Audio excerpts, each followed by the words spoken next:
see all these wonderful people's faces. So Nancy, Matt, Jay, thanks for joining us. Jay, as always, thanks for joining me for this event every year. And Matt and Nancy, thanks for joining us for the 2022 edition. Thanks for having me. Thank you. Great to be here again, still. This is a futurist favorite time of the year. Are you kidding? Like, this is, we get very excited. Yeah, this is when we find out if we were right for last year. That's the problem, right? That's always the challenge. You know, I didn't put those up. Sometimes at this event, we put up some of the predictions we've made, but we'll never be able to top the one where Jay Williams recommended buying Bitcoin, regardless of what you thought about it philosophically. He recommended buying it a handful of years ago, and a couple of years ago, he said, now see, if you'd listened, you could have funded the Austin Forum from now and forever. And from the 2018 presentation, I have the slide up in front of me right now. One Bitcoin on that day, which was the 6th, I think, was worth 14,500. And the year before that, 1 year before that, it was worth $1,000. Wow. And Ether was worth 1K on that day. It was $9 the year before. This is 2018 presentation, right? You know, the ICOs, the initial coin offerings that year were a wholly amazing $4 billion. As of 5 minutes before we went on this, the Bitcoin price was $46,198. The total market cap of the digital economies related to crypto was $2.27 trillion. So just about Apple's worth. Yeah, I was close. All right. Well, thank you guys for joining us. I'm going to lead with a softball question here. The event is titled Tech Trends for 2022 and Beyond. And you know the format we're going to use tonight because we've prepped a little bit. I want to ask each of you, though, real quickly to share your overall impressions of tech in society, of the tech sector, of the tech big news and big wins of 2021 before we jump into the questions about 2022 and beyond. So for this, Jay, I'll start with you. In a few minutes, can you sort of sum up what you think are some of the highlights of this year? Keeping in mind, of course, our audience has probably seen many of the headlines, but not all, but would like to get your perspective on it. Mark Zuckerberg and his executive team floating around a table with while watching videos of his wife's dog. I think that was a large highlight of the year. You know, just picking out entertaining things that we've all got to experience this year. I will tell you the most amazing thing to me is the consistency of space launches. So we have launched more rockets consistently with stuff, all kinds of stuff. Captain Kirk, amazingly enough, we can launch anything into space. We get William Shatner into space.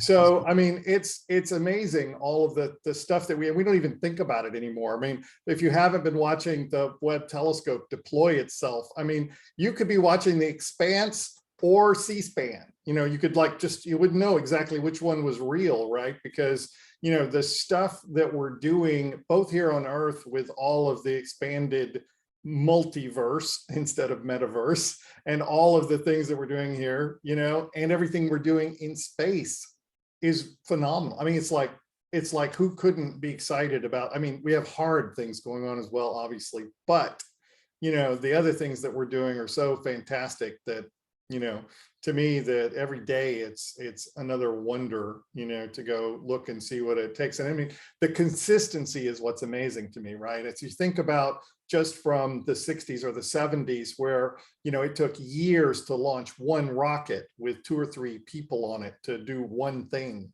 right? And now we're just consistently doing it day after day after day. And not one company either, multiple companies, multiple countries, multiple, you know, everybody participating in it. You know, it's, to me, that's one of the most amazing things. Matt, how about you? What do you think back on most? I'm gonna bring it back down to earth. I'm the pragmatic, the data center guy. I think that the most interesting development of the last year, and I would say really starting with the pandemic, was how quickly digital technologies solidified themselves as a business imperative, whereas before they were, I think, not ignored, but they were largely secondary. And I think that the silver lining if you're in the technology business, is how central technology has become to every element of what we're doing. And certainly I'm a big space junkie as well, but I think it's sort of, in terms of day-to-day impact on our daily lives, this pivot towards digital technologies and people really taking investment in digital business practices, processes. I saw someone talking about RPA, et cetera. It really gave, is going to create a lot of tailwinds for innovation around what I would say are more pedestrian digital technologies versus some of the ones that we see popping up in the chat. All right, Nancy. Well, it's funny because I have 3 children that are ages 18 to 25, and my 21-year-old son will say that the telescope launch was the most profound thing. That he followed every second of it and what they will open up in terms of what all of our experiences have been. So he put that on my radar. That wasn't actually even on my radar as one of the most important things. But I do think all the space launches certainly have been in the whole space economy and where we're heading there and what it bodes for that. My world is really in the world of artificial intelligence, and I'll talk more about that. So for me, the vaccine has been the most extraordinary thing, that we were able to do that so quickly, and all the technologies that came together in order to be able to make that happen. And for me, it shows where we are in terms of confluence of things. It is not discrete technologies that we're going to be focusing on and investing in, but it's about how they come together. And so then, Jay also made me think about the fact that we also then saw the ethical edges of that. So the whole whistleblower thing and all the work that the Wall Street Journal, MIT Technologies, and others have done to show Facebook's influence on our lives and how we can manage that better as we move into the future, I think is a really important eye-awakening or awakening, eye-opening advance this year. So I think that would probably be my big ones. It's funny because in our prep, we focused on what you all were going to talk about for 2022 and beyond. We did not really talk about what you were going to pick for 2021. And I was thinking, what am I going to add to this? Let's see what they say. And I was thinking space, and then Jay said that. And I was thinking, well, my day job at Dell, this digital transformation of companies, and the fact that we're doing this meeting on Zoom and the full embrace. And then Matt, of course, said that. And then I was thinking, okay, good. Well, maybe Nancy will say something different, because I really want to point out the vaccine thing, because on March 6th of 2019, the mayor declared a state of local health emergency in Austin, Texas. In April of 2020, I held my first social event at a reserve theater exclusively for people that had been fully vaxxed plus 2 weeks, 13 months later, and I had 22 people in the theater. And now that's not a full theater, but that I had 22 friends that had received 2 shots of a vaccine 13 months after the declaration of local health emergency. That was fantastic. So you've left me with the mundane. And we'll cover that later on the Austin Forum this year as well. But I guess I'll pick the EV adoption and the transformation of the auto industry. It's something that will be taken for granted soon. But just a few years ago, it seemed like there was never going to get that hockey stick uptick in the explosion and the growth of EVs and the use of them. And of course, my greatest interest in this is the climate, the potential climate interest of this. I have an EV now. I love it. It's still a car. I still have to go speed limits. I still have to use roads. It doesn't fly yet. It doesn't do any of those things. It's a wonderful car. But just the fact that we're seeing GM and even Toyota, one of the latecomers to it, and Mercedes and all of these companies embrace this. We have a lot more to do in climate tech, but I think EVs are a big part of it. We need EV cows apparently and a few other things, but lots of work to do, but I'll throw that out. Okay, so that was a highlight of 2021 for all of us. Now I'm really curious about your number one technology that you're most excited about its impact coming up in 2022. And it can have been something that was also big in 2021. You just think even more impact in the year ahead. And I'm going to reverse the order. And Nancy, I'm going to start with you for this one. Well, and again, I mean, people put it in the chat. If it's sometimes we almost take it for granted because we think we're already here, but we are so early days with artificial intelligence and machine learning, and where that's all going to lead to us and how much it's going to open up. So I think it will be just a faster, hopefully broader advance. In my world, I'm an advisor to Kung Fu AI, which is a more narrow AI or more pragmatic, if you will, like sort of smaller solutions to immediate problems, but the fact is it is transforming everything in our world and in our lives and in how we do everything. And so I think that will continue to become a huge area of focus. We'll become much smarter about that. In my world, again, we believe that if by 2023 you are not an AI-led organization, you will be bought by someone who is by 2024. So there's really the 2022, 2023 are really key moments for being able to get smarter about our data and how we learn the insights from it and how it starts to impact us both in our work and in our society. Nancy, I agree with that. I'm an AI strategist in the day at Dell, and people ask me, is it just hype? Answer, of course, is solid no. Are we going to have another winter? And I remind them that, well, the previous winters there was never enough compute power or enough data to really have a true spring. It was really academic and research buzz, and then it faded because we couldn't make it real. Now we can and are. And it's been small applications and huge applications, right? It goes back to, again, the vaccine, but it's also about the fact that we can automate a process in an organization, or we think it's got applications in hiring, it's got applications in who gets parole and doesn't, it gets applications in banking, certainly, and everything that we're doing there for risk management. We've got implications for AP Moeller Maersk in logistics and being able to understand, how to build platforms where we can all work together and being able to optimize that. I mean, it will impact every single thing.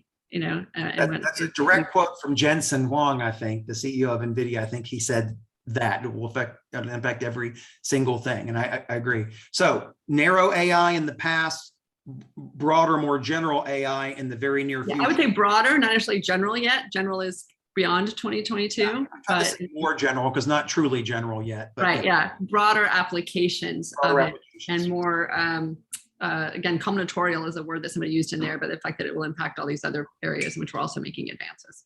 And I have a feeling that point may make it to the recommendations later in the conversation format. So yeah, and I'll just add one other thing. It is transforming organizations then too. So I think what goes with it is not just the technology, it's all the, Matt will talk more about the processes part of it, but certainly I will talk about the human side of it inside our organizations and how we then, we will talk later about how we better prepare for that. It's not just a tech thing, it's a very human thing.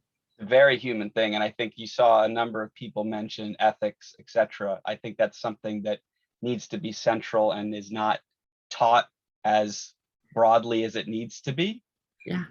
The other thing, I think we just have such a problem with boiling things down to buzzwords, right? If you ask somebody 20 years ago what AI was, they would talk about likely some sort of general intelligence, which we all know is a long ways away.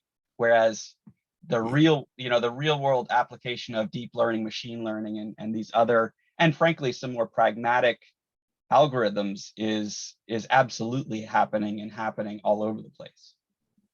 All right. And to get to the ethical thing, I mean, I think one of the other challenges is that we have to realize that we drive AI. When I say we, our behavior, I mean, it's modeling us to some degree. And one of the things that we do when we look at our legal structures, our constitutional structures, all of the things that we do, how corporations are instituted, how things are regulated, how we influence all of those things, determine what we do. So when we look at, for example, the end user license agreement that everything gets licensed with, the open source agreements that we do, without having ethical agreements between the people that contribute the information that drive AI, machine learning, those kinds of things, and people having control over, their identities and their information sharing and those things that power all of those today. Every time you click on a CAPTCHA, every time you do all of those things, you're empowering those forms of AI and things like that.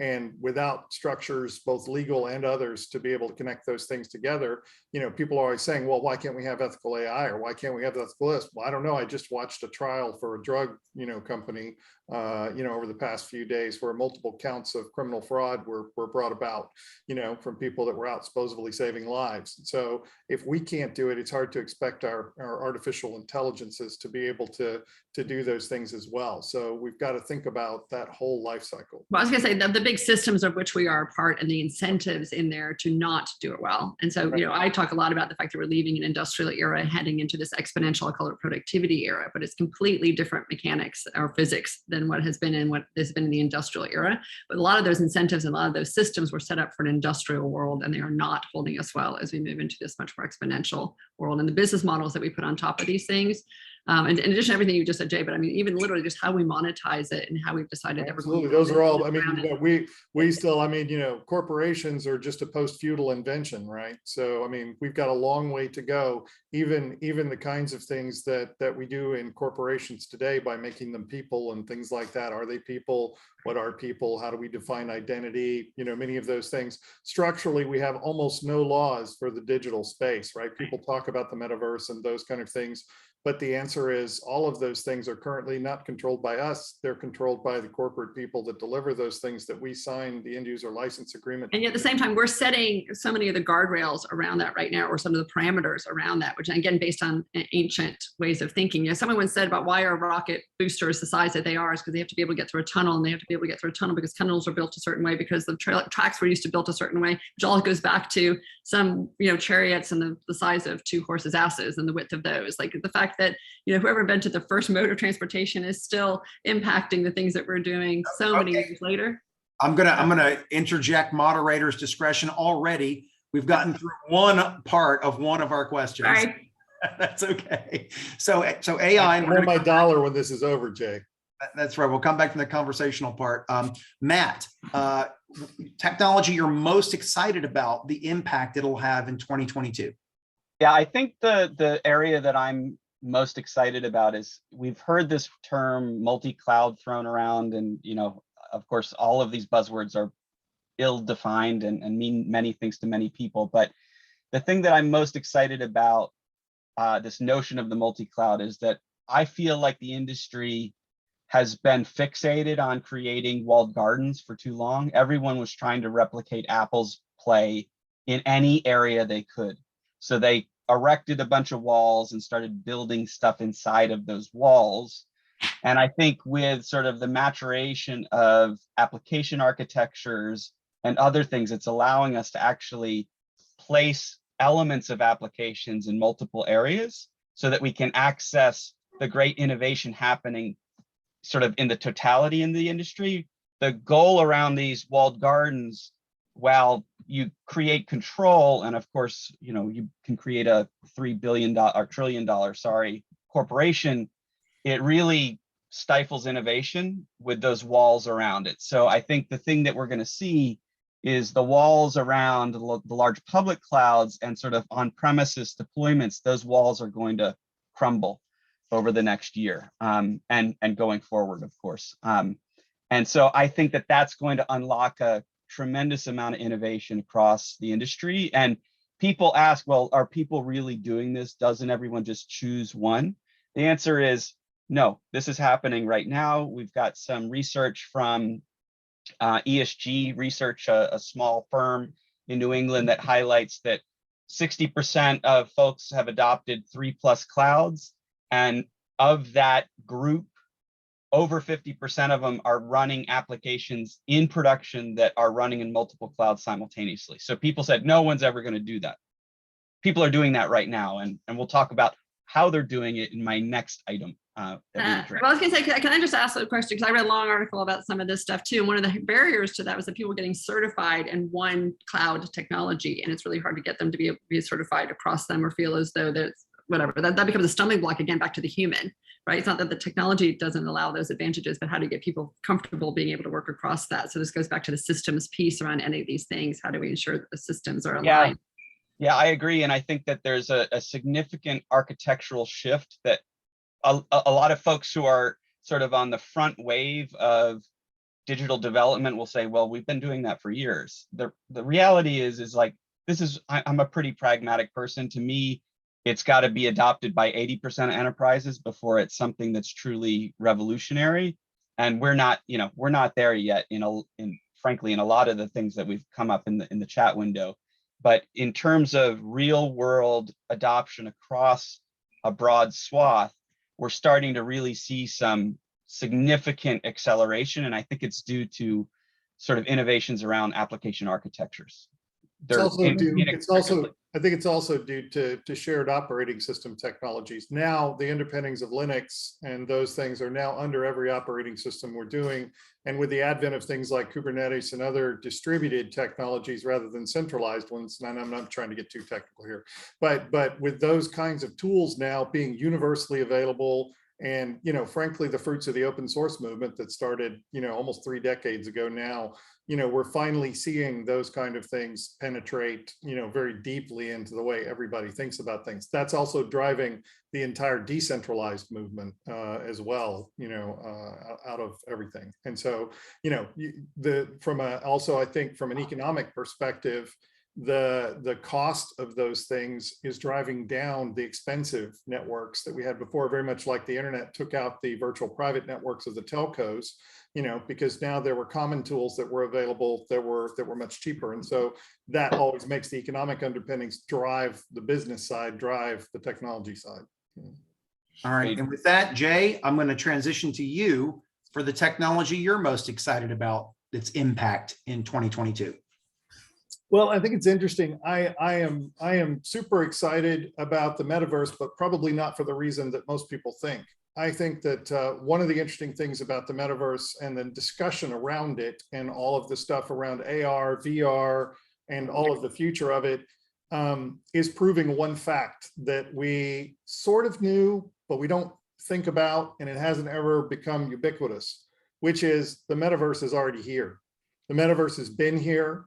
We live in a digital physical world every day. No one can survive without a phone number. No one can survive without digital interaction with other people. Just look at what we're doing here with 303 people plus some presenters.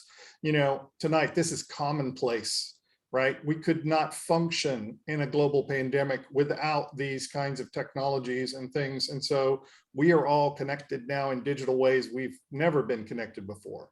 When you look at the impact on our political systems of social networks, when you look at the impact of our economic systems on things like decentralized finance or, you know, any of those kind of things that go along with it, you know, we are truly cybernetic, frankly, right? Especially if you have any children below the age of, say, 18, you will know that literally you cannot remove, you know, the device from their hand, or they literally start twitching. You know, my 13-year-old, like she will not give me her phone, right? Unless I actually extract it from her.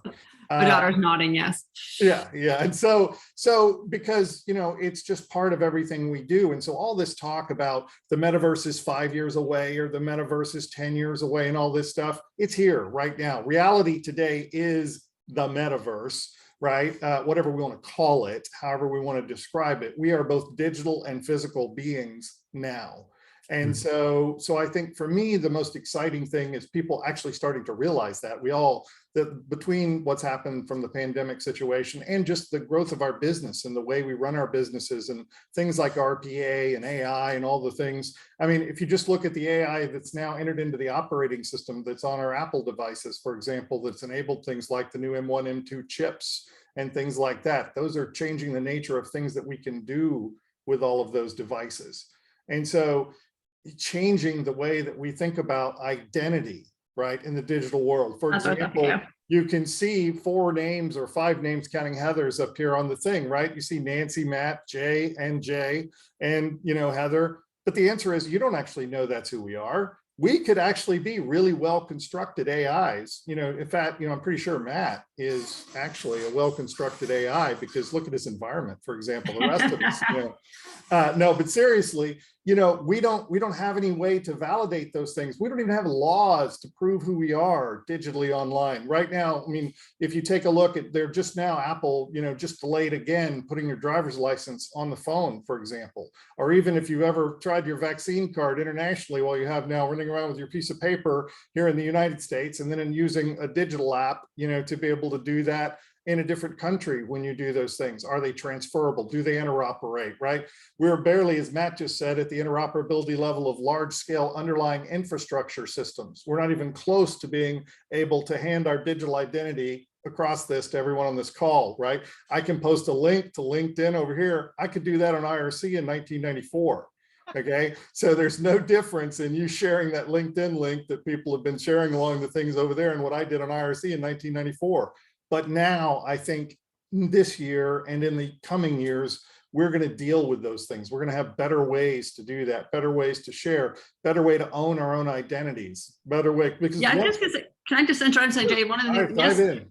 and I was gonna say it's true, all that you just said is true, but also I can't disappear if I want to. Like if I didn't actually want to have a phone, and you know, all those stories about people who try to get off the grid or try to disappear, and they're found within like, you know, a few hours in some transaction they made, or somehow a drone saw them, or God knows what. Like you can't escape it. So that's the part I think is so fascinating. We've got, you know, GPT-3. You just got to get with the space program. That's what I was talking about earlier, right? You can't escape it. It just requires, you know, a lot more effort now.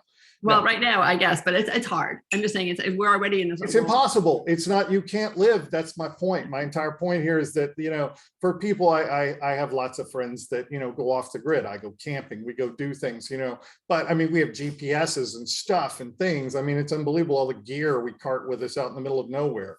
You know, okay, remind us if you wanted to. It's just an interesting thing about identity and both digital identity and personal identity. And there are negatives to all these things, right? Every single thing that I just said anything positive about, there are negatives about. You know, just look at the amount of cybercrime that's out there. I mean, we could talk about ransomware. We could talk about all the things. I mean, shutting down pipelines, shutting down electric grids, you know, all kinds of things. So there are many, many, many aspects of this. But the fact is, it's here to stay now. It's not something we're going to wait 5 years for a company to deliver us a new headset to wear. Well, Jay, I'm glad you took that vector of attack, because I was like, okay, how's this going to go? To me, it's sort of like, this is another, you fetishize these weird words when, okay, what are we really talking about? We're talking about a more pervasive, digitally fueled and immersive experience. We've got most of the immersive part is kind of the part that we're missing. I guess you could say we've got some of it, but this to is me, pretty immersive. I'm feeling immersed. Yeah, but I mean, truly immersive, and I think we're getting there. But it truly feels like the immersion is the thing that is missing for people when they say, "Well, where is the metaverse?" It's like, well, I mean, come on, it's here, as you said, it's all around us, but people don't seem to be convinced until we're on some sort of Star Trek holodeck, right? And it's like, you just need to come join my World of Warcraft guild, okay? You're not in the right guild. I was gonna say, but it's like AI. Once it starts becoming ubiquitous, we don't realize it's AI anymore. I think once we realize that we're part of this like digital whatever web, we don't realize that it's actually part of it anymore. You know. So. All right. So for round one, the technologies you were most excited about were AI, multi-cloud, and the real metaverse, not the buzzwordy metaverse, but the ongoing creation of our digital lives. All right. So for round two, I want you each to share a technology, another technology you're excited about. Maybe you're not as sure of the impact, but it certainly excites you. You're hopeful for it in 2022. So Matt, why don't I start with you on this one? Sure, and Jay sort of started to steal my thunder. That's why I put you here. I knew where this was going. because I really feel like we don't know what to call this architectural era, and we've only lived through a very few, right? I would say I've lived through two-ish in my career. You know, that was sort of the client server era. I would say that, you know, moving to sort of the virtualized online era, and then ultimately, I don't think public cloud really was an architectural era. It was certainly super impactful, but it was really just virtualization in somebody else's data center. It was commercialization. Yeah, and I think really the big architectural change that we're working our way through right now is this, you know, 12-factor apps, cloud native, container based, whatever you want to call it. We don't know what to call it, but to me, this is a huge architectural unlock that will allow us to enable these distributed applications. And you know, I'll talk about distribution here in a little while, but we're in a world that is going to be rapidly decentralizing. And I'm not talking about DeFi and all of that stuff. I'm talking physical locality of systems, because it's simply impractical to fuel these immersive digital experiences if you've got them, you know, 1,000 miles away in some central data center. So this architectural innovation of, you know, Kubernetes, 12-factor apps, whatever you want to call it, microservices, these are all going to be key to sort of optimizing these experiences that we're going to build over the next couple of years. And like I said, those of us who've been in the business will say, well, we had Docker. How long ago was that, J and Nancy? It was 7 years ago, maybe, Yes, No, at I mean, least. roughly. It was And 9 so, years ago from like the inception, but yeah, so you'd say, well, commercialization. we've been in this for 9 years. The reality, though, is that the vast majority of applications remain in the old world. Right. The new world that's being built, yeah, we've got the vanguard of sort of the tech elite using it, but broad-based, we're not there yet. And I think we're going to get broad-based in the next year plus. And I Agreed. think one of our biggest challenges with that is that we have whole generations now of developers that have come up that literally are so used to cloud service based, kinds of things that it's hard for them to even understand architecturally, what to do. For example, we're bringing up our own data center, and I have lots of people interviewing, and I'm talking to people, and I'll say things like, well, we won't be using any of so-and-so's web services because we're going to have our own data center. And they will literally look at me in the eye and ask me the question of, how can you even do that? And so, it's fascinating. It's like, is that even possible, right? And, I think we all know it is. And also, again, I was talking about things like, and I'm just picking on the M1, M2 chip. I mean, Intel's made great strides as well. NVIDIA obviously has made crazy strides in terms of, what we can do with our hardware and things in a single local instance of doing kinds of things. And so the power that we now have, in individual instances of things to do things, and offloading that power to reduce latency, right? Because latency kills. Latency's always killed. That's always been one of the biggest problems, Matt, when Matt was talking about moving data all the way across places and things like that. Because we have these decentralized architectures and these new tools that we can use, we can put the data and put the processing and put the intelligence, closer to individual devices that have lots of power. Most people around, they're on this call right now, are literally, of all the compute power that you have in your house, you're using about, 5 or 6% of it, at any given moment. And so being able to capitalize on all that on a global basis when we have billions of devices, is a huge frontier. Well, and I think that there was the question that Bertold asks about why is there any incentive for public cloud providers to do that? I think that, and we'll talk a little bit more about it in the next round, but you simply can't achieve the outcomes that we want to achieve given the speed of light. It's just, it's a true hamper, right? If you want to create real-time experiences, you have to be 5 to 8 milliseconds away. The closest to AWS data center locations are 27 milliseconds away from each other. Yeah, so as any gamer here knows, 30 milliseconds kills. Yeah, well, in real-time automation, remote surgery, you don't want any delays in these things. I want your game to work, but I really want to make sure my. And Aaron, I'm going to talk about DAOs and things like that, but in our after chat, just because kind of it's hard to get through some of those things here. So I was just looking at different questions people are asking. So. And this is a good time for me to interject. Jay, you're going to be next on your second 2022 one. But for those of you who are listening at home, I meant to say this at the beginning, the Austin Forum will cover many of the technologies that you hear about in today's session in greater detail in dedicated events, in dedicated blog posts, and in dedicated podcasts. So we start every year by sort of drawing a map of all of the technologies that we think are going to be important in the year and years ahead. And then we schedule a lot of the programming around those to go into detail. So many of these that I see some questions, lots of questions, great questions in the chat. We may not get to them all tonight. We may not get to them all in the after event Slack channel, but we will get to many of them directly or indirectly over the year as we build out this year's content as well. So Jay, I'm going to turn it to you next for your second pick for 2022 that you're excited about.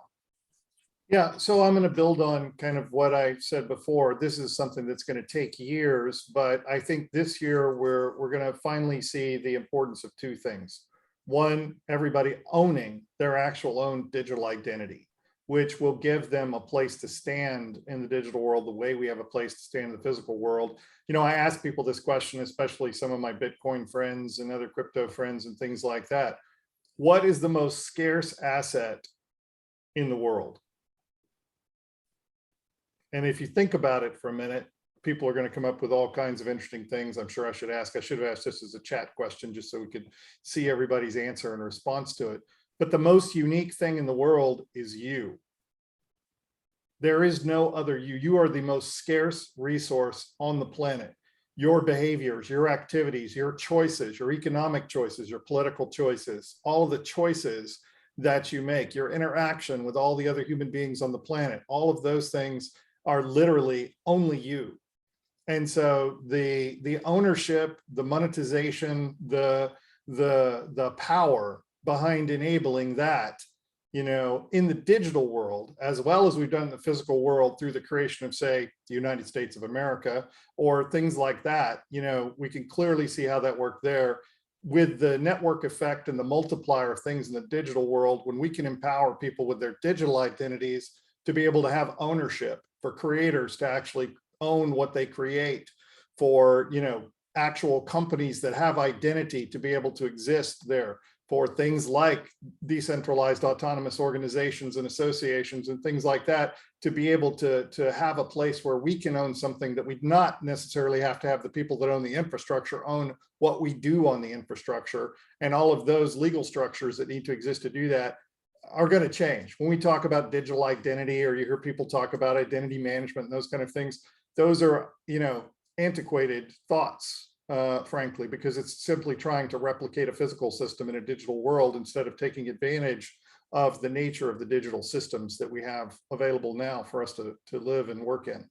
Jay, I think that's really well said. I don't think I've ever heard it phrased quite that eloquently before.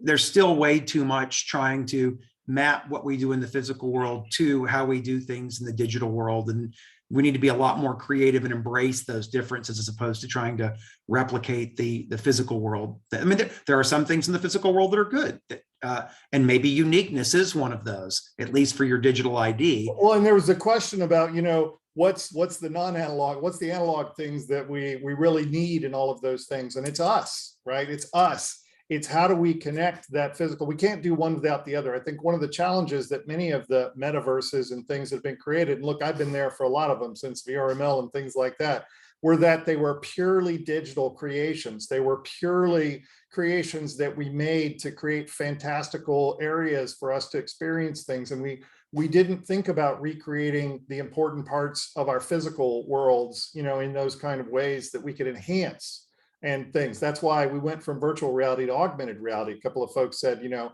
I think, you know, AR is going to be more important than VR. I think that's true. I mean, but I mean, let's face it, my HP 100X was an augmented reality device, right? Because I could do math in a different way as I walked around instead of sitting at my keyboard.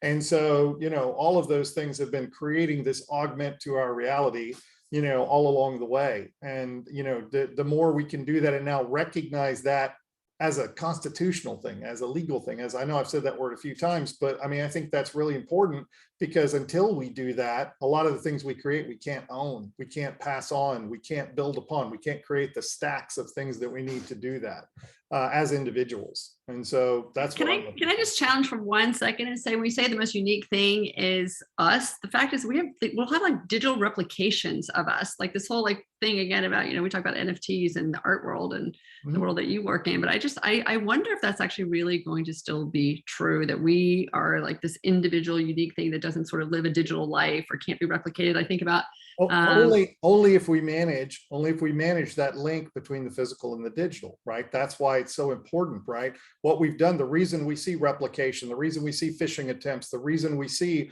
all of these kind of things we do is because there's no way for you to authenticate your physical self in the digital world.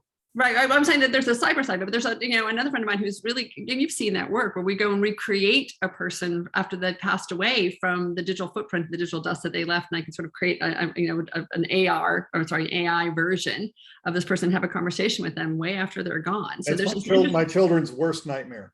My children's worst nightmare is that dad will be here forever. You know? Well, I taught mine by saying that if I die, I'm just going to end up in your heart and I'm going to be able to see everything that you do, which completely freaks them out. But the fact is, digitally, there will be some sort of version of that. But that's why we need the legal structures and things that I'm talking about. The reason those kinds of things happen. I mean, look, in the Wild West, people went and robbed banks, literally. Not that they don't do it today. It's a little different. I mean, they literally walked in and took the money out and ran off and spent it somewhere because there was no tracking, no tracing, no ways to do that, no anything else, no laws in some parts of the countries to do that. And so with the judicial structures, with judges, with tools, with law, we created safe environments, right? We created safe environments. Well, I don't know. I'm in Austin. It depends on what day it is, but safe environments in the sense that— And for what gender, but yeah, go ahead. Exactly. So, but my point here is that we need to do the same thing in these spaces. They need to be safe spaces. They need to have controls. They need to have ways for us to feel safe in them. So. Well, and Jay, I think the one thing that you sort of have to think long and deep about. One, Nancy's question is a really interesting philosophical and metaphysical question. But there's also in a lot of ways, a lot of the unicorns that we've seen grow up are really regulatory hacks, right? They're like you probably, I mean, how did Uber get away with hacking past the regulatory? It was just complacency. I'm not saying that that's no, a it was bad actually thing. no, it was actually corruption, because corruption existed for all the taxi companies that were already there, right? They'd already gotten around all of the rules to create those entities, and so they lived in that corrupt space to be able to do these things. But, right? but So, I guess my point is that there's none of those moats, those protective moats in the digital world that had Exactly. been established Mhm. in the physical world. And I do think that that's something that, as along with digital ethics, we really have to think about, because you've got people who've been screaming into the wind about this for years, for decades, and we still don't have any framework. I'll tell people Something is this. setting up this. So at our company, right, we have a role, an actual trust department, right? VP of trust. That's our VP of trust job is to make sure that in every aspect of everything we do around metaverse operations and all the pieces that we're building, that ethical trust piece is built in at every single level. And I think every company is going to have to take that, just like they have a legal department, they're going to have a trust department to be able to do those kind of things. And so you're going to start seeing, I'm not putting in a plug for the company, I'm just saying what we're working on. We're working on changing the nature of the EULA to create an ethical license agreement instead of an end user license agreement, so that when people engage with their own information, with their own digital selves in participating in any of those things, it's a two-way agreement where people actually have power in the structure that they're dealing with platforms that they're on. And so that's things like that, we believe, are going to change the nature of this, metaverse and things into be a more fair, a more equitable, a stronger ethically based set of rules. All right, with that, I'm going to transition now to Nancy to close out round two. Well, which will be really, really important as we get into, again, more bioengineering and bioscience, and this whole idea about creating synthetic, everything. As we, had this phenomenal opportunity to be on a South by panel several years ago with the CEO of Ginkgo Bioworks, Reshma Shetty. And she talked a lot about the fact that historically we've built mechanical things and we've done it in this mechanical way. And now we're moving into this era where we get to really grow everything, and we have to rethink how we construct and what our physical world looks like is built with materials that are completely different. I spoke at a bio conference in this past year and had this really fascinating conversation about the fact that it changes, energy, it changes materials, it changes waste, it changes how we, Reshma actually believes that someday we would end up not just unpacking a chair from IKEA and having to try and figure out how to put it together, but it would literally grow in front of us, right? That we'll be able to create materials, smart materials. Like, there's this whole thing that's happening in the world of bioengineering and bioscience that I think is really transformative. And I think is happening now. I mean, I don't think this is just 2025 and beyond. I think it is impacting our daily lives and how we are sensing what is possible. I mean, I think the switch to plant-based proteins is really just a phenomenal shift. I've studied and worked in the food industry for a very, very long time. And I will say, I think we're having the biggest wholesale change in food than we've had since refrigerated rail cars. And the chance that we're able to really shift what we create, how we consume it, and then the impact that that has then on the planet and on our lives. And so I'm very bullish on and very excited about what is possible there. But I do think, again, you have to have a lot of, guardrails around it and what we think is appropriate and not appropriate to be able to grow and to do. So remind me in the conversation part, all three of you, I want to come back to this discussion about guardrails. It's come up in a couple of different technologies tonight, and fully agree. Guardrails are needed for some of these things to make sure they're not misused, but there's that challenge of the people that are in charge of creating the guardrails are rarely able to keep up with the rate of change of. Well, currently, this goes back to Jay's structure about the current structures, right? When you've got your average age of a senator is 70 something years old, and they're talking about Facebook and about being able to, do things where they don't understand what it is they're asking. And I'm not blaming them. I'm saying I'll be that person when I'm 75 too, and people talk to me about the holographic technologies. And I'm no, bioengineering will save us, Nancy. We're going to still, we can pretend that we're still going to be, I do, I get, as much as I tell my children I'll inhabit their heart, I also tell them to be around to at least 125. I'm not putting another one of those in my heart. I got that damn thing. That new one's got kryptonite in it. I saw a movie one time said kryptonite was bad. I'm not going to do that. Well, I mean, I meant it sort of metaphysically, but yes, we can figure out how we need to do it. But my point is, we will be around for a very long time. And that's another ethical question. Was that a good idea? At one point, I remember asking Reshma if, the goal is really to have like no end of life.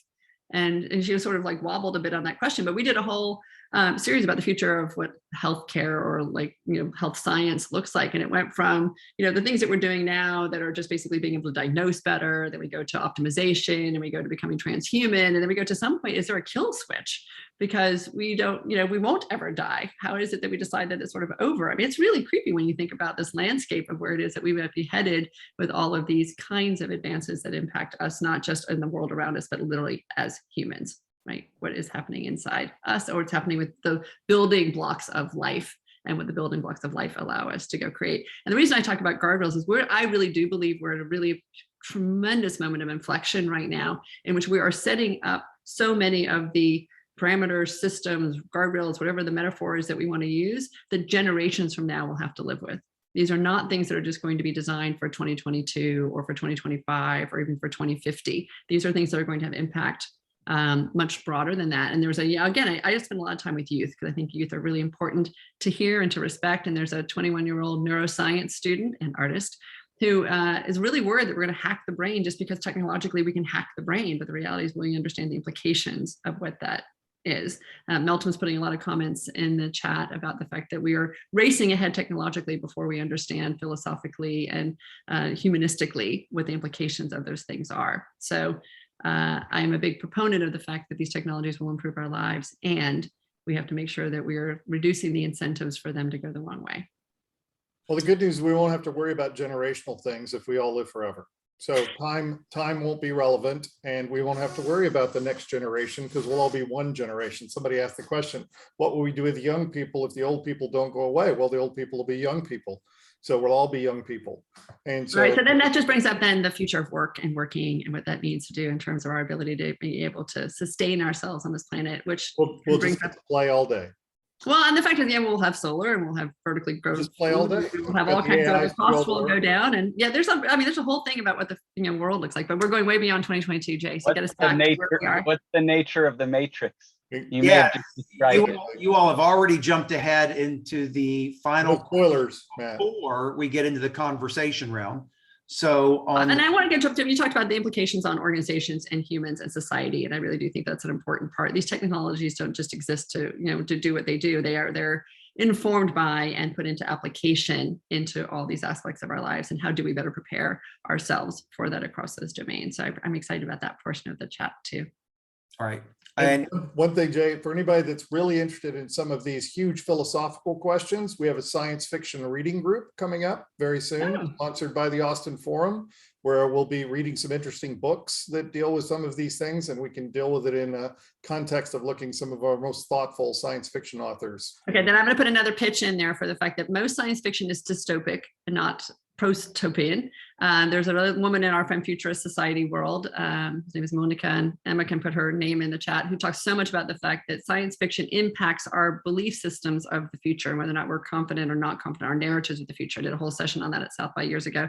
And protopian futures are as important to read about as dystopian futures. So Goodness, I'm a Star Trek, not a Star Wars guy. right, exactly, right. Or I'll go to Wakanda, and you think about what's available in the Black Panther, and they showed that that world could actually be quite extraordinary, you know, as long as they were just afraid of corrupting it. So I just think it's really important that when we talk about science fiction, it's such an important tool for framing what we think is possible or not, but it is highly biased toward dystopian, and research has shown that that doesn't help us save ourselves. All it does is make us afraid to actually go forward, as What opposed does to. it say about us? So What I'm does not it say sure- about us? I'm not sure that I agree with that though, Nancy. You're saying it doesn't help us save ourselves, but looking at some of the routes that you can go, some of the negative routes may give philosophers and thinkers and Again, awareness of the route. anecdotally, yes. When you actually look at the research, there was something, I did a bunch of prep for that before I did a panel at South by about the role that science fiction plays in our narratives. And we had Leita Kalligridis on the panel, and we had Jim Hart, who wrote Contact, on the panel. And you know, Leita will tell you, she wrote Altered Carbon and a few other things that are really dark. And she will tell you that that's why, right? It's a cautionary tale. But what we found is that then what it does is it slows people down and it makes them really afraid, versus a story we tell around technology has an impact about how we use it or not. In Japan, they're much less afraid of robots because they think that robots are, you know, embedded with life, and there's a sense of enemy in there, and they have a more of a symbiotic relationship with them. We have told so many stories around here about how we should be scared of things that we don't know, which goes back to, is it possible to build them safely? Is it possible to build them in community? All right. So timeout, moderator stepping in again. We got to do the beyond question. So question 3. And so Nancy, since you're on a roll right now, we're going to start with you.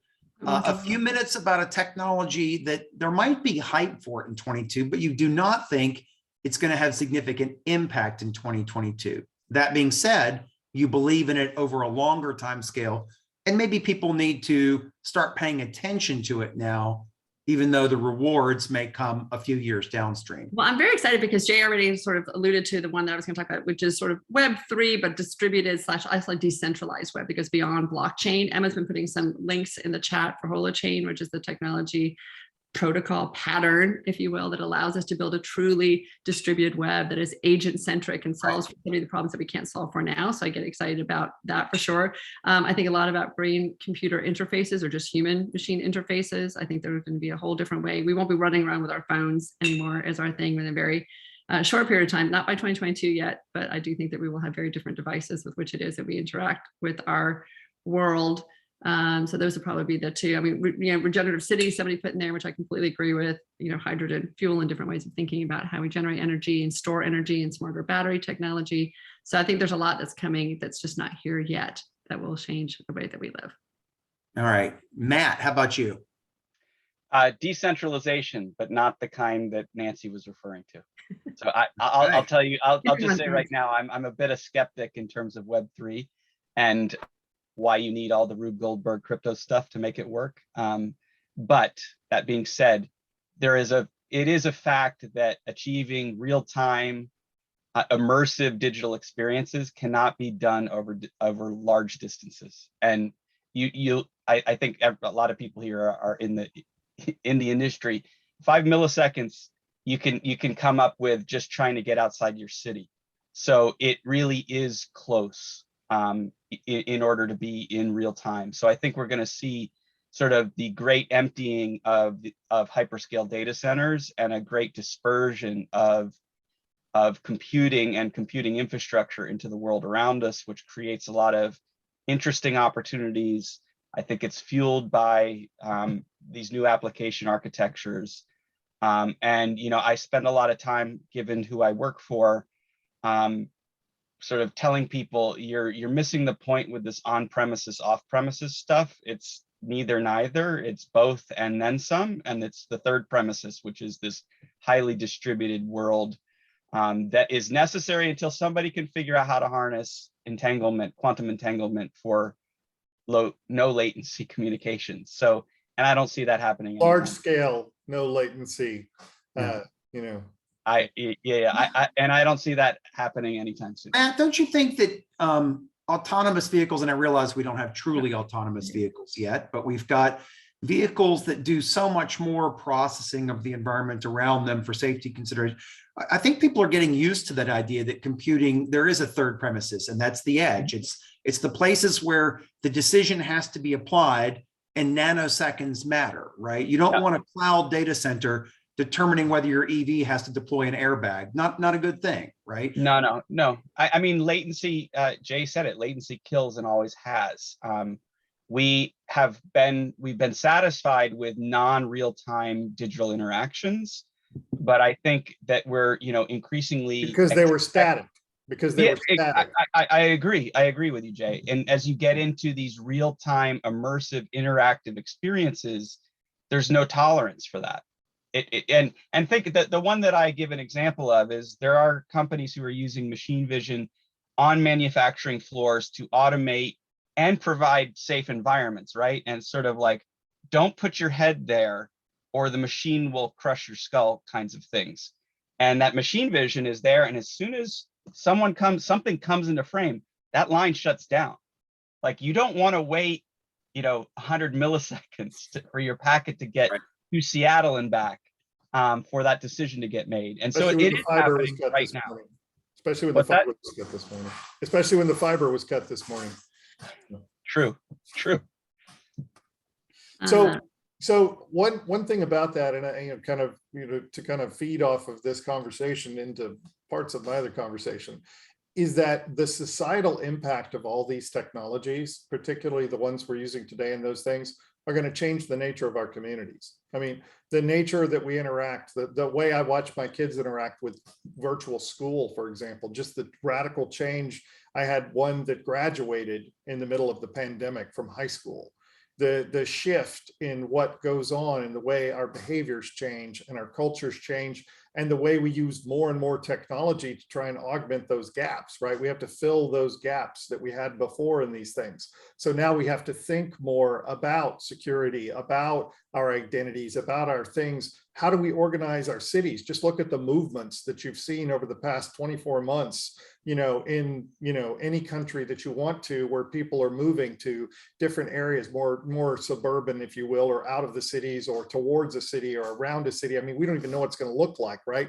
Real estate agents I talk to have no idea, what it's going to end up being, right? No one can predict the density level in New York City, for example. I was on another discussion the other day where people were trying to decide that if we're going to have a quote tech hub, does it even make a sense to even talk about a Silicon Valley anymore?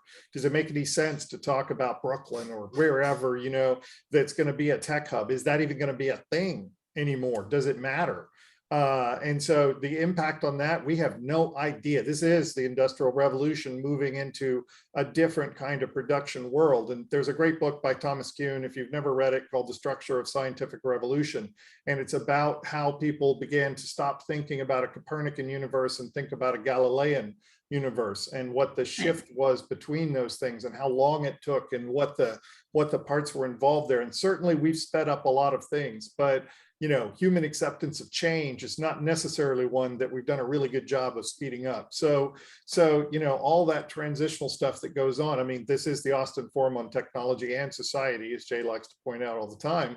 And the fact is, these things we're talking about, while they're cool technologies and a lot of interesting things and all of that kind of stuff, they're literally changing our lives and our future, and are certainly those of everyone around us. Well, and I'll just throw again about how we think of ourselves, right? We see right now that there's a giant mental health crisis happening across everyone, but certainly with young people, and the number of hospitalizations for teenage girls for suicidal thoughts and ideation has jumped almost 50% in the last year or two. And it has a lot to do with, again, how they see themselves on Snapchat or on, Instagram or wherever it is that they want to be able to have these augmented visions of themselves and other things, I'm sure, that are it's TikTok now, Nancy. It's TikTok now, Nancy. Got to catch up.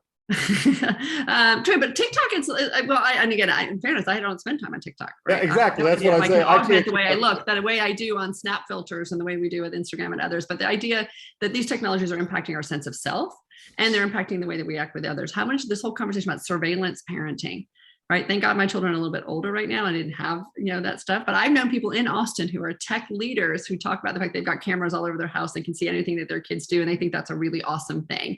And what we're seeing is kids feel like they can't take any risks anymore because they're being watched by everything. So I'm just saying we're in this really interesting world where these technologies are going to impact so many structures externally, but also very much internally in our relationships with one another and our sense of self on the planet. That's Nancy, the kids need to learn how to hack the video system. I was going to say, my kids take mine off and build bionic robots with them that go wander around outside doors. So I don't know. But I literally parents who go and check their children's bank accounts while they're at a meeting with me or whatever and saw that their kid went to Whataburger over lunch. They snuck out of class and they went to Whataburger and they start to chastise them. I'm like, we all snuck out of class and went to a burger joint sometime in our high school life. Like that was just called life. And the fact that they now get shamed for that, right? And think that that's not okay for them to go do. I really, really worry about, we have a giant crisis going on over here that is connected to, not completely only the result of technology. There's a whole bunch of other stuff that's going down. And certainly this past year or two, we've seen the stress that kids have been under. But if we raise a generation of kids that are in trauma and we give them these tools as they grow up to be young adults, it's not going to bode well. So I agree.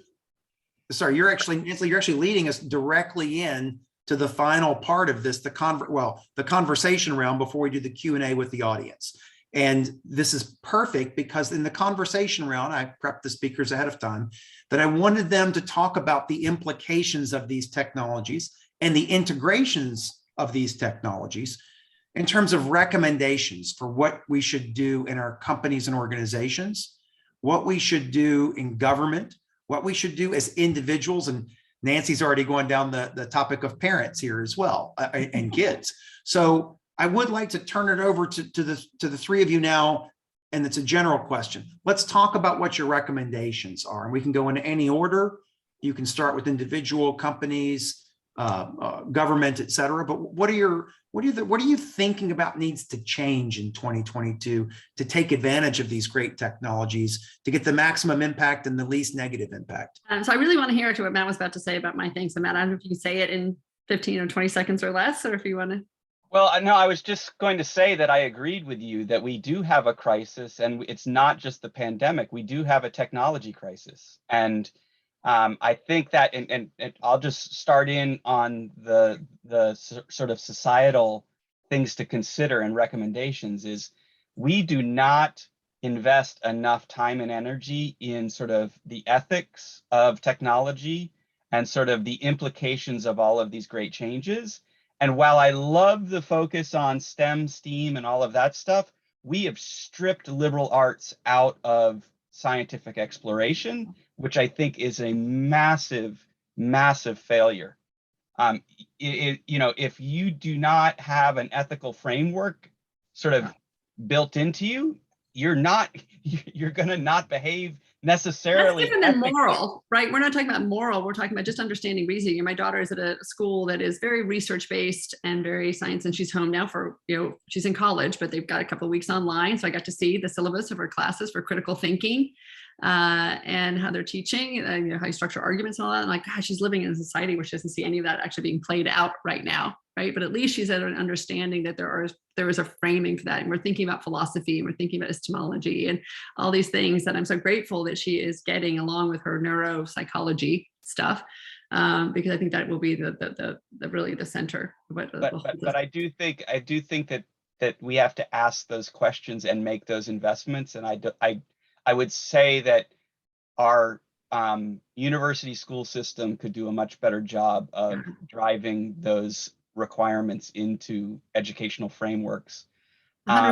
Yes. Well, I think it has to go all the way down to the elementary school level because I would agree. The challenge is that nobody's prepared. I mean, even with doing that, I've had, different kids go from one system to more advanced systems, particularly either European systems or other systems where they're, much stronger foundational things than we receive here to be able to do that. And I even talked to, lots and lots of people for, Jay Boisseau scared to death because, somebody said ethics and, ancient philosophy and things like that. So I promise not to go too far down this rat hole, but failure to understand the foundations of science were based upon philosophical, kinds of things, creates, basically a weapon, you know, with no governance, right? And Right. so not understanding why you do things, right? Just figuring out better ways how, right, is really where it gets very, very, very dangerous. And Well, go ahead, I was Nancy. going to throw in also diversity of thought in that, in the sense that we don't just have one, like, it's not just about the ancient philosophers and a group of homogeneous. But they're not, right? See, that's the problem, right? There's a whole discussion, right? Greeks, for example, was a melting pot of cultures, right? It was the marketplace of ideas. It wasn't just three white guys hanging around. In fact, I'm not sure there were any white guys there. But the fact of the matter is that, you know, it's a place where cultures came together. It was a place where trade occurred, right? It's a place where people brought different ideas and different things together. And they said, oh, what's that? I don't know. What do you call that? There were different languages. You had to learn different kinds of things. The nature of movement from Etruscan to Latin via Greek, via, you know, all of these linguistical changes caused different kinds of thinking. Anybody here that's ever learned a foreign language or even spent time immersed in a foreign culture, right? That's why when Matt was talking about immersive experiences and cultures, those are going to be so important, because it's hard for us to do that now, especially when we're all stuck in our house, right? How much immersive culture can I have, right? Okay, I'm only going to get my stuff every day. I'm not going over to Jay's house and drinking. All right, so what's my tangible takeaway, JW? What's my tangible takeaway? My tangible takeaway is the scotch that's behind Jay Boisseau there, right? The tangible takeaway is that, you know, we have to figure out how to do that. We have to be the problem solvers, right? We've been taking too much, right? Is kind of the way that I look at it, and not worried so much about what we give back and how we do that. That I agree with. Well, you know what they said, Jay, you know, Mark Twain said travel is what was Right. basically fatal to bigotry. Yeah, bigotry and preconceived notions. Yeah. It sort of, face it, we're going to be isolated for a while, and this Exactly. probably will help again. We have to figure out how to, quote unquote, travel and share our cultures. That diversity is, you know, lack of diversity always leads to really bad outcomes. We see it playing out in social media. We see it playing out all over the place, right? And everywhere. Yeah, I was like, so I'm going to take and a in science too, right? Yep. We see it playing out in science too. We see people creating things, right? Because they have these myopic, you know, economic incentives to do them, you know. Yeah, that's what I was saying before. I totally agree. So I'm gonna actually be the pragmatist for 1 minute, which is a role I never ever get to play. But inside organizations, I've written a whole book about it. I spent a lot of time. This is where the area of my focus is. It's less about being an expert on any one of the technologies the way that Matt and JW are. It's really about thinking about the implications of this and transitioning organizations to a digital future that works better for everyone. And so for me, it's a nomenclature thing. I think we're moving from leadership, which was a 20th century construct that was designed to be able to help us deal with all these mechanical systems, to a much more dynamic word. I call it leadering. So for me, when I start to think about what does it mean inside of organizations and in society, it's really changing our mindset from something that was about being closed and static and hierarchical for all kinds of reasons, because we were trying to scale infinitely, and you know, consistency and short-term profitability. We were so focused on the short term. And I think the big shift is to shift the way that we think to something that is fluid and dynamic and moving and adaptive, that thinks in systems and that thinks about this for long-term value creation. So for me, it's a big, giant mindset shift that is possible to do through a set of practices. We need to get better at being curious, get better at being more collaborative, thinking again about all these things we just talked about with diversity and others. But if we can shift our mind out of an industrial era, we will actually be poised to be able to do such extraordinary things with all these technologies that we just said. You guys have hit on a few really important themes in your answers to these questions about technologies, and I want to articulate a few of these. We'll come back to them and explore them. Maybe you'll be able to come back and explore them with us in our podcast series as we ramp up season 4 and whatnot. But some of these themes are needing guardrails, right? The technology advancing so fast that we don't yet have policies in place for it, or the technology is advancing so fast that we need to think about the ethical considerations of it. There've been a few other ones as well, but that the speed is an important aspect of this. In all of these technologies, especially when driven by capitalism and the promise of reward, when driven by open source and the ability to share and aggregate information, but by any measure, these technologies and overall human knowledge is increasing exponentially while time passes linearly. I got the same number of hours to learn things tomorrow and the same number of hours to learn things on Thursday and the same number on Friday, but the amount of information in the world and knowledge in the world is a bigger increase day after day after day. What can we do to help with this speed, to help us learn so we can keep up and make better guardrails, to help us learn about the ethical implications of this at the rate at which the technology capabilities are changing? How do we deal with the speed? Well, We're talking about non-drug related enhancements. well, meditation, I will say I'm not that, gonna limit it to honestly, that.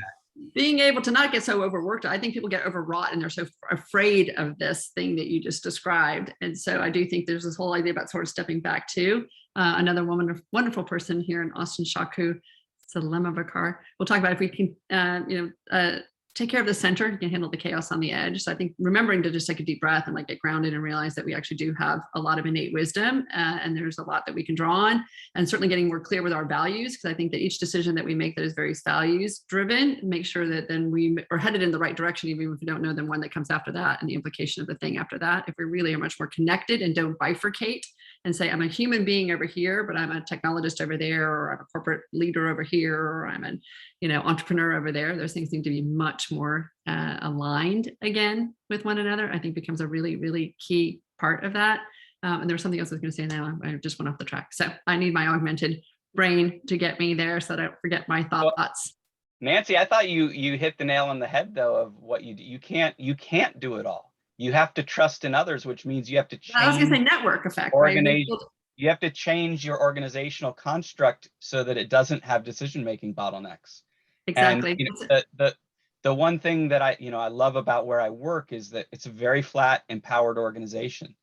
And that's how I built a career from being an English and political science major at a crap little school. It was a nice school, but not something to write home about.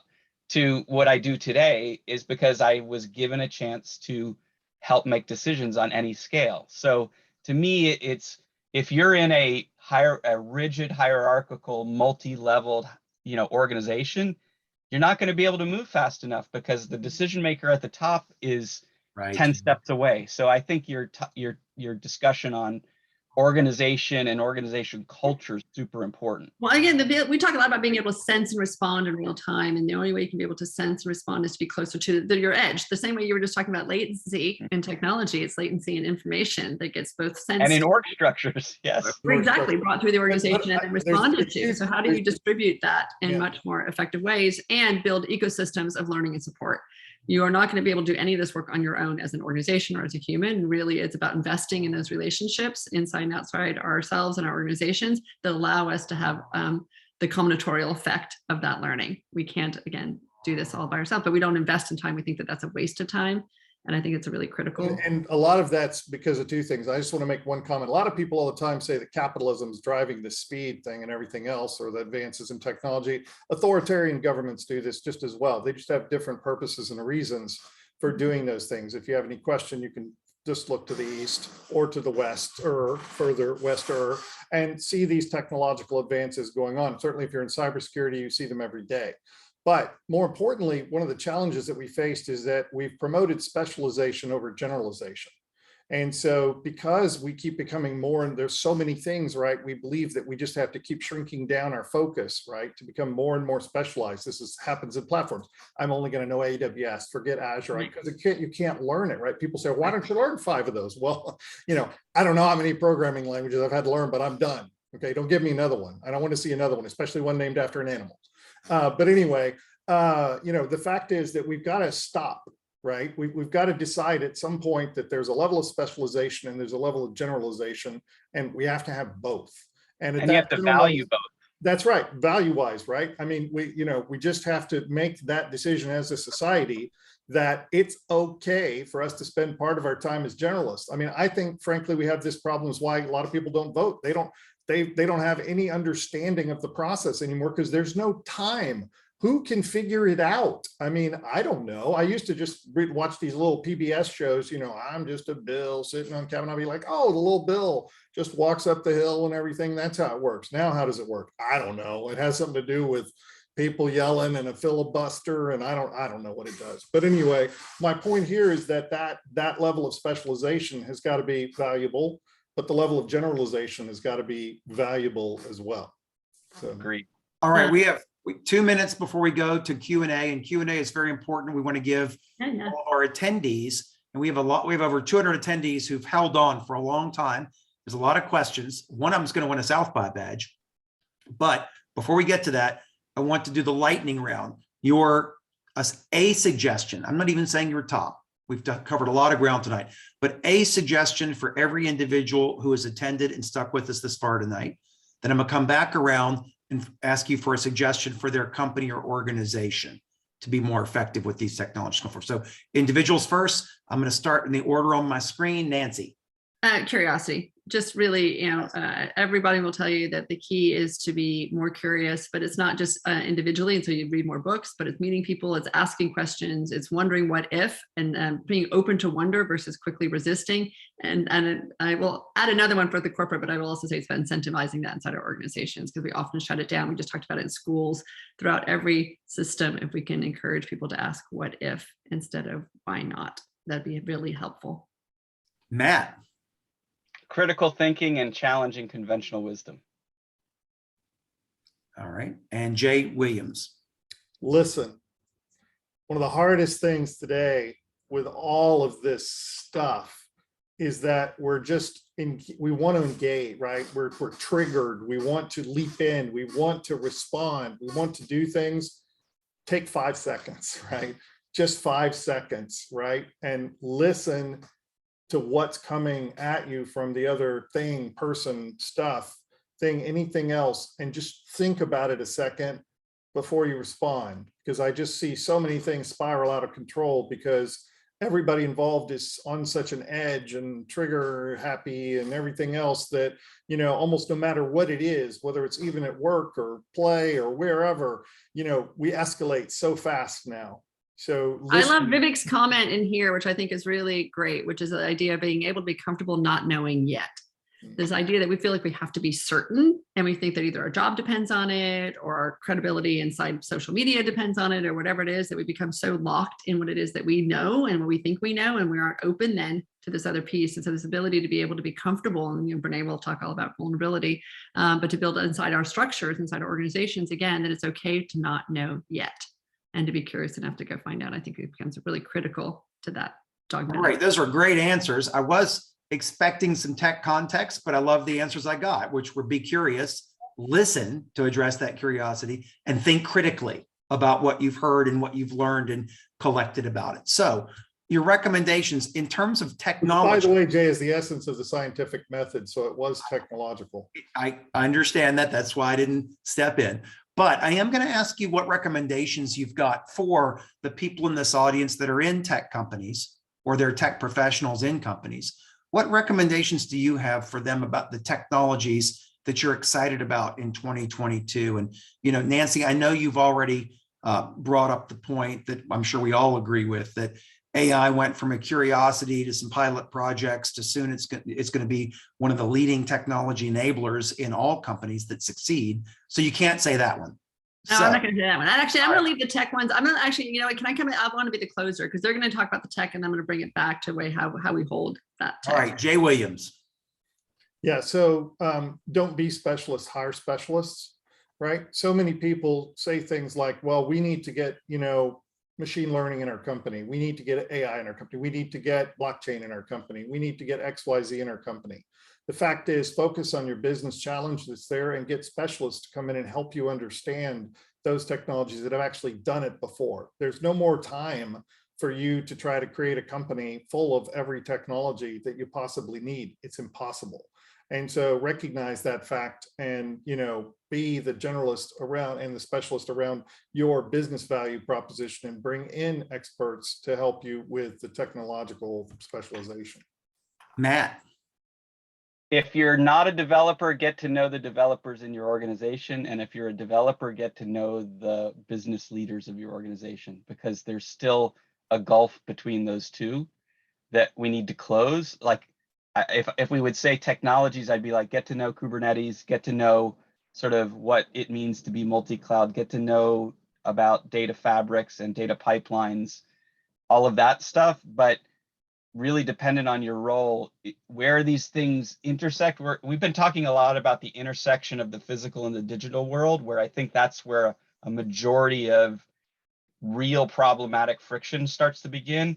And the people that join those two worlds together in the future are developers, either data science, data-oriented developers, or application experiential developers. Although So- I'm going to point out a previous comment of yours about valuing liberal arts, seems to be finally a growing sense that these developers either need to work with people trained in liberal arts or have some exposure to yourself, because you're developing systems that ultimately are for us as people. And the Yes. discipline of human experience now, and the user experience, which I hate that word, but those kinds of things are integral to that team. It's actually a tripod. It's not binary, right? And it's literally, it takes 4 or 5 disciplines now to be able to do that effectively. It takes that business knowledge, it takes the developmental knowledge, it takes the human factors knowledge, and it takes that ethics component and that trust component to be able to mix these things together. Yeah. All right, we got Nancy, you got I'll 15 just close it up with say seconds. that I do think that this idea of valuing learning is really important, and then make sure that we actually build time for this. One thing you said before, which is like give yourself time to learn everything. I realize it's important, but the last thing I'll just say is rethinking risk. All the things that we think kept us safe in the 20th century or in the industrial era are now the things that are creating vulnerability. So hierarchies that we talked about, it, thinking in solos, thinking in incremental, like so many things that we built, thinking that the person with the longest tenure is the person who's got the most information in the room. If we can rethink risk, the things that keep us safe now are actually all those things that we just described. So if we can reframe it as not the scary thing to do, but actually the safe thing to do, I think we've got a better shot at getting there. Those were awesome closing points. Thank you very much. I've gotten some great comments, some of them to the hosts and panelists, some of them to the whole group. So thanks, everybody. Heather, I'd like you to select a few questions from the audience. Speakers, I'm going to ask you to give very quick answers so we can get to a few. Heather, I hope you've got one saved for the very end for the South by winner.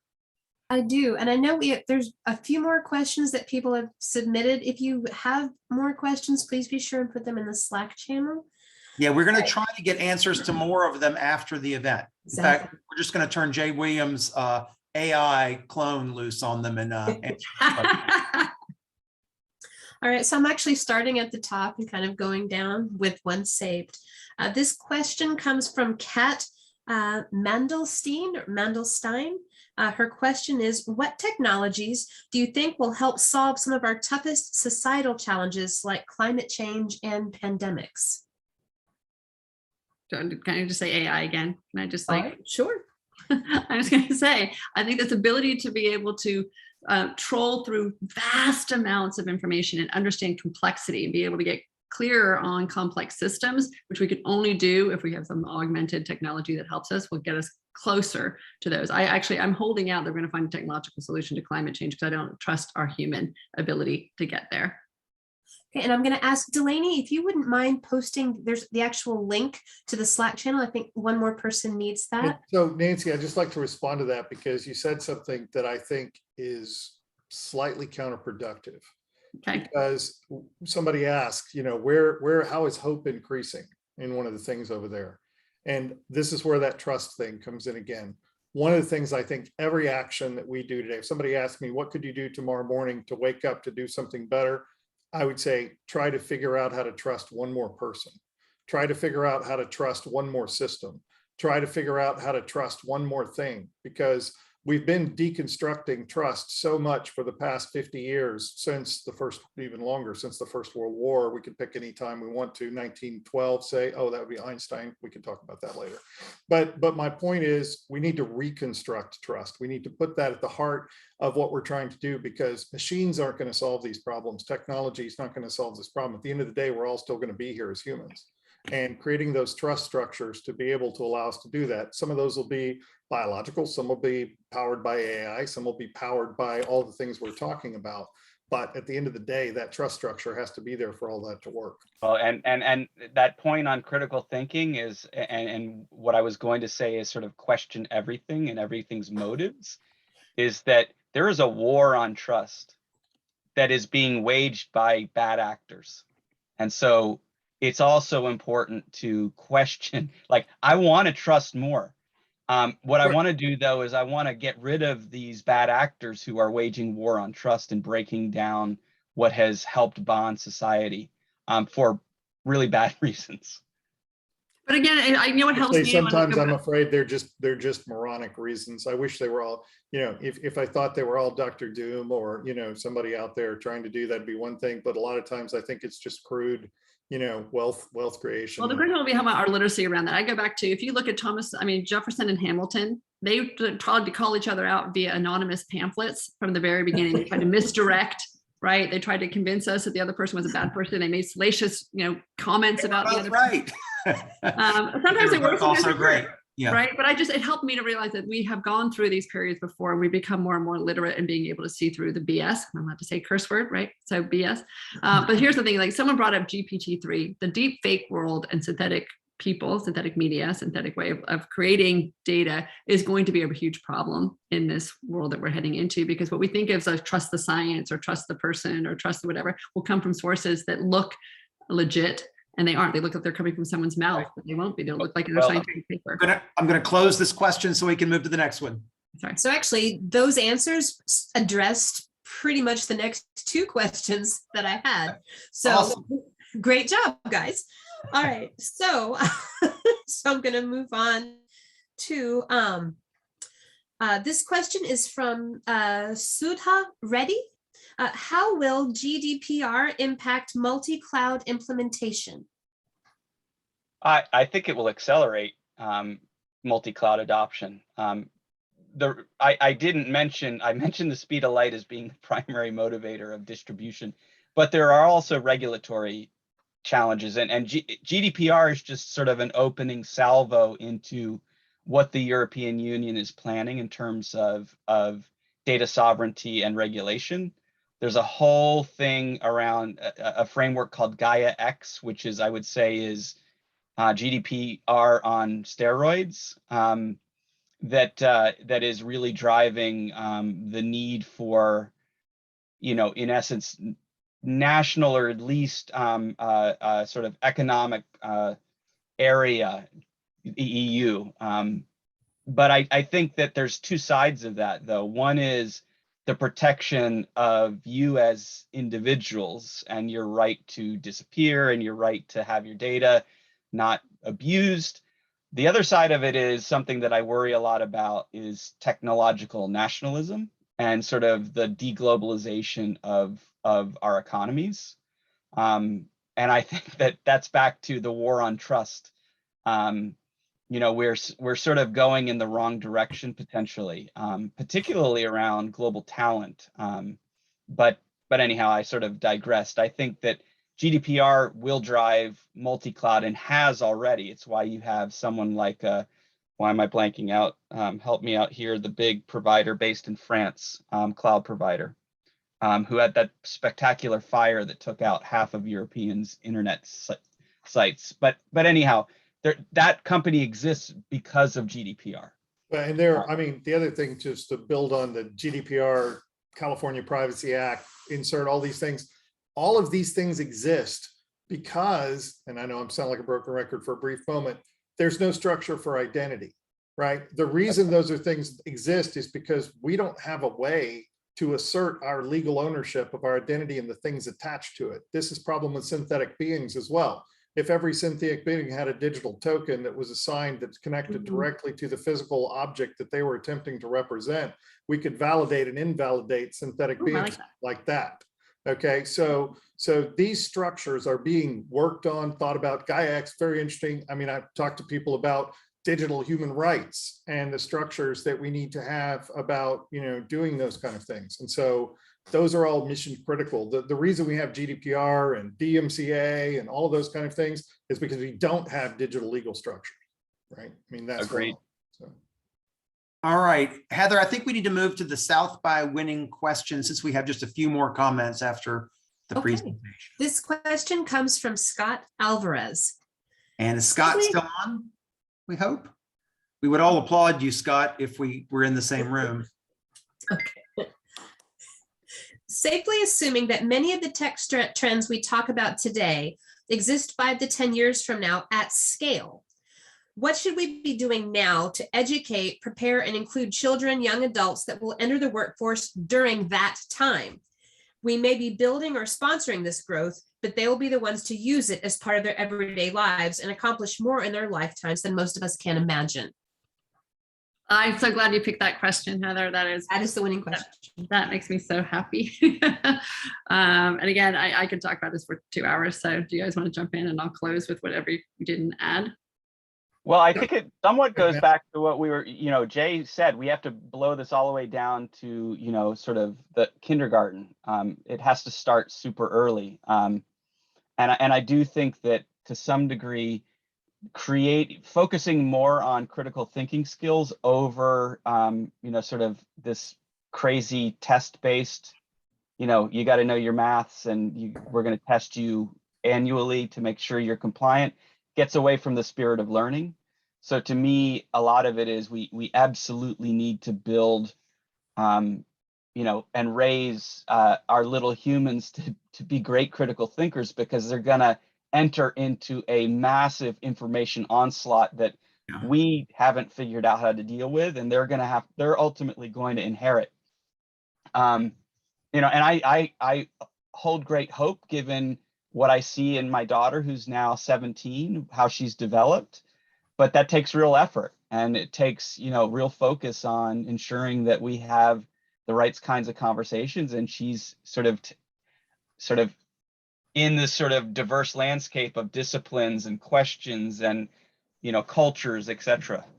So I think that's really a privilege in some ways that we get to offer. Well, and I would say that's, the privilege question is the hardest one, right? One of the things that we failed on from an internet standpoint, at least from my perspective, having been there shoveling since the beginning, is that we believed that we were going to democratize education. We believed that we were going to create a vehicle for universal education. We believed that, and some people still do, the Wikipedia Foundation and others still believe that, there are ways, and certainly they have, right? I used to joke before the internet things that you can tell the value of society as to how much a copy of Aristotle's Politics cost. And so before the internet, it could cost me to get a copy of Aristotle's Politics in Greek.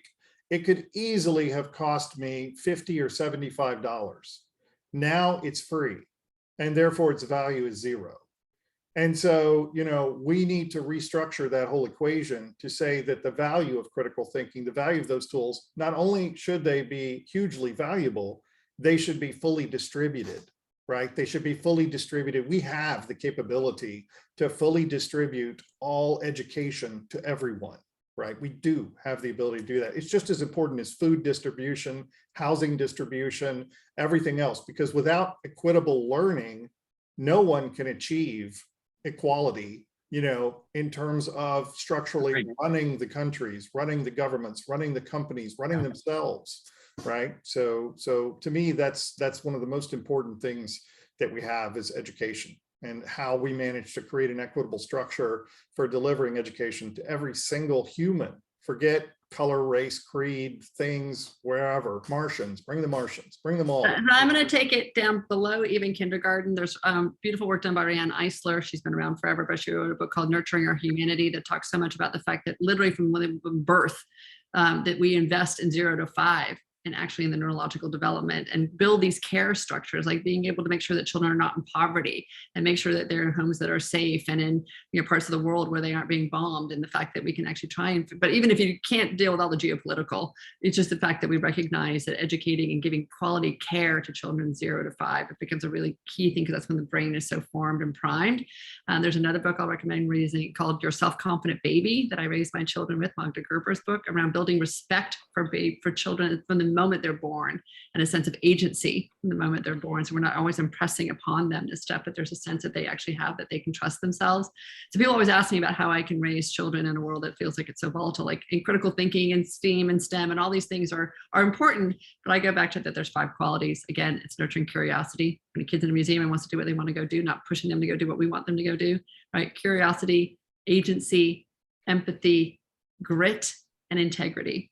And if those 5 things, if we think about them all day long about how we actually are building them into our relationships with children and young adults, we will have a very, very different way. They feel not any of those things often in their world right now, which is part of why we're seeing such a giant disconnect. And so for me, those 4 words that are on the wall are the ones that the blueprint with which I've raised my children, right? When And I would argue we need a new quadrivium, right? We need a new quadrivium, right? We've used the same form of education now for a long time. And so it's literally the form of education we use today is based on the quadrivium created in the 12th century. So, at some point we need to recognize that we're moving into a different kind of way to create that curriculum and what that curriculum needs to include, all of the things. There's a whole conversation on that, but I'm going to go All back right, to these qualities. we are headed down in a whole nother conversation. So we're going to save that for future Austin